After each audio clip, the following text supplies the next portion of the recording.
70-80 साल तक UN security council में परमानेंट सीट और वीटो पावर को लेकर रिफॉर्म्स ना करना, यह साफ तौर पर बचपन की उस घटना की याद दिलाता है जहां पर क्रिकेट या फुटबॉल खेलते समय उसी बच्चे की बात ज्यादा मानी जाती थी, जिसका बैट बॉल या फिर फुटबॉल हुआ करता था। अक्सर उसका रूल सबसे ऊपर होता था और वह चीटिंग भी करे तो उसको कोई कुछ नहीं कहता था।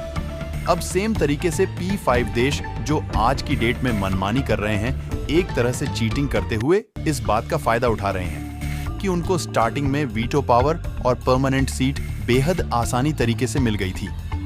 अब क्योंकि यूएन सिक्योरिटी काउंसिल में रिफॉर्म्स के लिए इन 5 देशों की सहमति चाहिए, अमेरिका, ब्रिटेन, फ्रांस, रशिया और चाइना, इसीलिए यह मसला आज भी सॉल्व नहीं हो पा रहा है।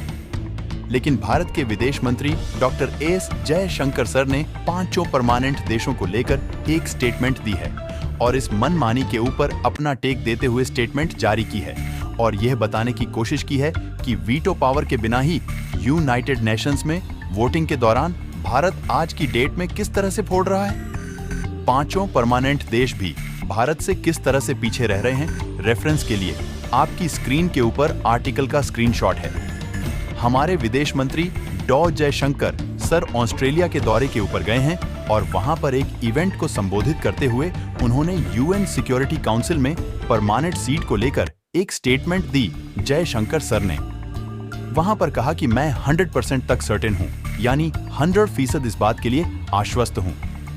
कि भारत को सिक्योरिटी काउंसिल में परमानेंट सीट और वीटो ऑन पावर जरूर मिलेगी, लेकिन वह आसानी से नहीं मिलने वाली है, बल्कि उसके लिए हमें संघर्ष करना पड़ेगा, मेहनत करनी पड़ेगी, क्योंकि यह दुनिया कंपटीशन से भरी है। कुछ देश भारत को ब्लॉक करने की कोशिश करेंगे, परेशानी पैदा।